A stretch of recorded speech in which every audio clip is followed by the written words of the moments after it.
Municipal ఎన్నికల ప్రచారంలో భాగంగా జనగాం పట్టణంలో బీఆర్ఎస్ పార్టీ ప్రచారం జోరందుకుంది. పట్టణ కేంద్రంలోని 15వ వార్డు బీఆర్ఎస్ కౌన్సిలర్ అభ్యర్థి ఎండీ మాజిద్ విద్యాను కాంక్షిస్తూ ఎమ్మెల్యే పల్లా రాజేశ్వరరెడ్డి విస్తృతంగా ప్రచారం నిర్వహించారు. 15వ వార్డు అభ్యర్థిగా పోటీ చేస్తున్న ఎండీ మాజిద్ను భారీ మెజార్టీతో గెలిపించాలని కోరుతూ ఎమ్మెల్యే ఇంటింటికి వెళ్లి ఓటర్లను అభ్యర్థించారు. గత 10 ఏళ్లలో బీఆర్ఎస్ ప్రభుత్వ హయాంలో జనగామ పట్టణ రూపురేఖలు ఎలా మారాయో ప్రజలకు వివరించారు. మౌలిక సదుపాయాలు, త్రాగునీరు, రోడ్ల విస్తరణ వంటి పనులను గుర్తు చేశారు. పట్టణాన్ని మరింత సుందరంగా తీర్చిదిద్దేందుకు బీఆర్ఎస్ అభ్యర్థులను కౌన్సిల్లోకి పంపాల్సిన ఆవశ్యకత ఉందని పేర్కొన్నారు. నా కాలేజీకి 3 నెలలు హాస్పిటల్ ఉంటే తప్ప మిగతా సంవత్సరం 9 నెలలు నేను ఇక్కడే ఉన్నా. ఎవరు వచ్చినా కలుస్తా. ఈ పని అయితేనే కాదు, కానీ ఆ పని గురించి ఏ అధికారులు చెప్పాలనో, ఎవరి పెద్ద మనుషులు చెప్పాలనో, ఎక్కడ చెప్తే పని అవుతుందో నేను మళ్ళీ రేపు రా ఎల్లుండి రా అని చెప్పి చెప్తాను కాదు. అప్పటికప్పుడే మాట్లాడి ప్రయత్నం చేస్తాం. ఒకసారి అవుతుంది, ఒకసారి కాదు. నేను ఇలా తిరుగుతుంటే వాళ్ళ దగ్గర పోతుంటా అనుకున్నాను.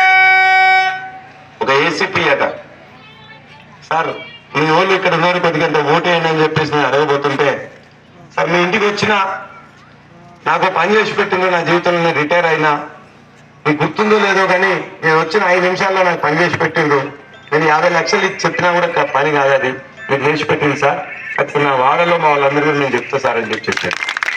అట్లా నేను 10 సంవత్సరాలు కేసీఆర్ గారి దగ్గర ఉన్నా.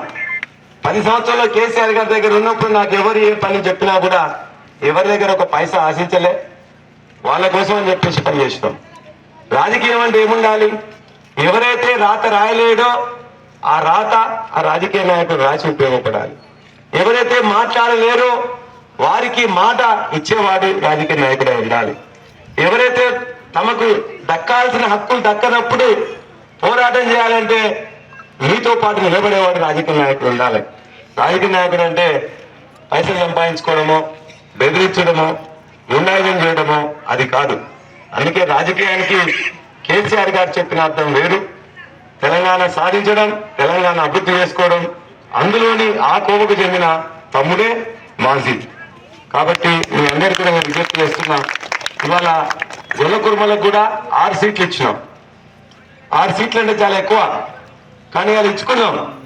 ఇక్కడ కూడా కులం మతం అనకుండా ఇలా దయచేసి అందరు కూడా అన్ని కులాలు, ముదిరాజులకు ఇచ్చుకున్నాం 2, గౌడ సమాజ వర్గానికి ఇచ్చుకున్నాం, మున్నూరు కాపుకి ఇచ్చుకున్నాం, రజకులకు ఇచ్చుకున్నాం.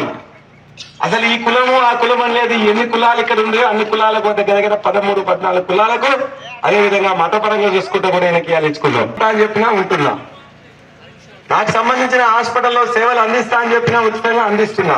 ఎవరైనా పోయిందా ఇక్కడి నుంచి? నిర్మా హాస్పిటల్ పోయిందా? పైసలు కట్టిందా? కట్టలేదు కదా. ఇవాళ ఎంత ఖర్చు అయినా నా దగ్గరికి ఎవరు రారు, చక్కగా పోతారు. ఆధార్ కార్డు నా జనగామ నా దగ్గరికి వచ్చి అంటారు. వాళ్ళే చెప్తున్నా, సార్ మన మీ దగ్గర ఉన్న డాక్టర్లు కానీ నర్సులను గట్టిగా మాట్లాడినాం, నువ్వు సరిగ్గా చూడకపోతే సార్ చెప్పి నేను తీసేపిస్తా సార్ అని చెప్పేసి అన్నాం. అంటే దీపా ఇది మాది హాస్పిటల్, మాకు చెందాలనే విధంగా మా అక్కయ్య 1 లక్ష రూపాయలు ఖర్చు. ఆపరేషన్ అయితే ఉత్తిగా హాస్పిటల్ అయితే 1 లక్ష రూపాయలు ఖర్చు. కానీ ఒక్క పైసా లేకుండా మనం చేసుకుంటున్నాం కదా. కాబట్టి ఎవరైనా ఎక్కడైనా వేరే దగ్గర చేసుకున్నా CMRF ఇప్పిస్తున్నా. ఇక్కడ కూడా హాస్పిటల్ బాగు చేసుకుని డాక్టర్లు వచ్చినట్టు మాట్లాడుతూ CT స్కాన్ తెప్పించిన.